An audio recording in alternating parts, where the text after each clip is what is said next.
लिए जाना जाता है। ये डाइवर्सिटी सिर्फ क्लाइमेट में ही नहीं बल्कि भाषा, बोली और खान पान में भी देखने को मिलती है।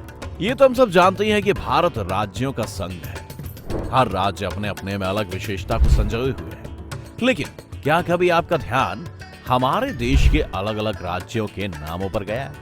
आखिर कैसे इन राज्यों को उनका नाम दिया गया होगा? आज की इस वीडियो में हम इसी रोचक सवाल का जवाब देने जा रहे हैं, तो हमारे साथ इस वीडियो के अंत तक जरूर बने रहिए, क्योंकि आज की वीडियो काफी इंटरेस्टिंग होने वाली है। जम्मू एंड कश्मीर। अगर आप भारत का नक्शा देखेंगे तो सबसे ऊपर जम्मू एंड कश्मीर राज्य को पाएंगे। ये राज्य अपने नाम की तरह बेहद खूबसूरत है। इस राज्य को बहुत टाइम पहले ऋषि कश्यप की घाटी के नाम से जाना जाता था। इन्हीं के नाम से ही इस घाटी का कश्मीर नाम रख दिया गया। दरअसल संस्कृत भाषा में का मतलब पानी और शिमिरा का मतलब सूख जाना होता है, यानी कश्मीर शब्द का अर्थ होता है पानी का जम जाना।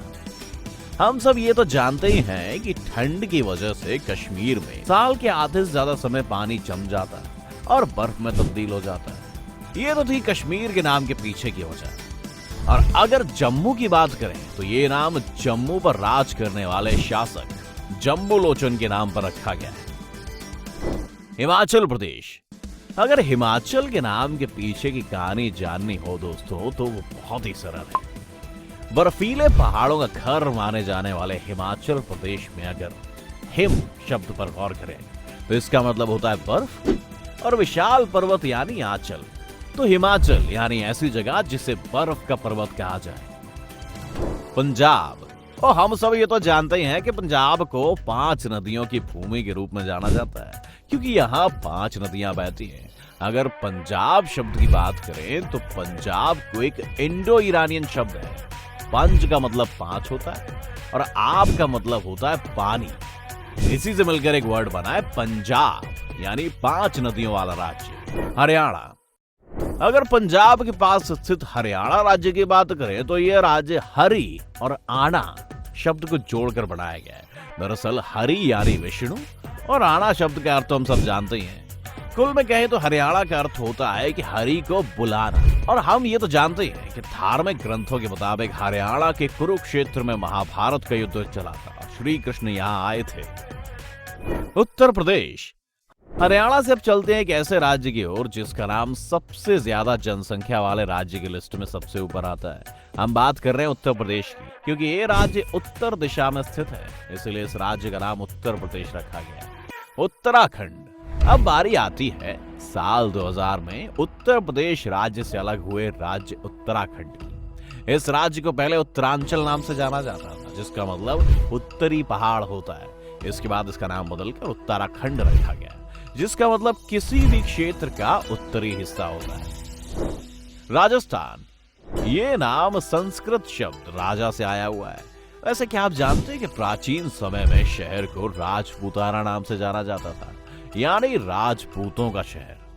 गुजरात। उत्तर भारत से अब बढ़ते हैं आगे की ओर और जाते हैं राजस्थान के पड़ोसी राज्य गुजरात की ओर, जिसका नाम गुजरात इस शब्द से आया।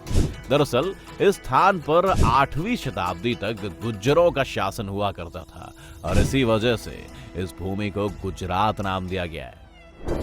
महाराष्ट्र। महाराष्ट्र की बात करें तो इसके नाम के पीछे कई तरह की कहानियां हैं। ये नाम भी संस्कृत शब्द से बना हुआ है।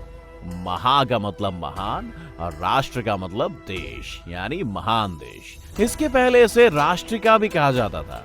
महाराष्ट्र में शब्द राष्ट्र का आविर्भाव राष्ट्रकूट वंश के शासन की वजह से भी माना जाता है। गोवा। आप लोगों में से कई लोग गर्मियों की छुट्टी में गोवा के बीचेस पर घूमने जरूर गए होंगे, लेकिन क्या आपने कभी सोचा है कि आखिर गोवा का नाम गोवा कैसे पड़ा? वैसे इसका जवाब तो आज तक कोई पता नहीं लगा पाया, लेकिन कई लोगों का अनुमान है कि यह संस्कृत शब्द से लिया गया है, क्योंकि संस्कृत में गौ का मतलब गाय होता है। कुछ मान्यताओं के मुताबिक गोवा यूरोप या पुर्तगाल शब्द है। तो ये तो हो गई पश्चिम भारत के राज्यों की बात। आइए अब चलते हैं पूर्वी भारत के 4 राज्यों की तरफ और जानते हैं उनके नामों के पीछे की कहानी। बिहार। सबसे पहले बात करते हैं भारत के पूर्व में स्थित बिहार की। बिहार शब्द संस्कृत शब्द विहार से बना है। इस शब्द का मतलब होता है कि कोई जगह पर बसेरा डालना। प्राचीन समय में बौद्ध धर्म के लोगों ने इसी जगह पर अपना देश बनाया था। झारखंड,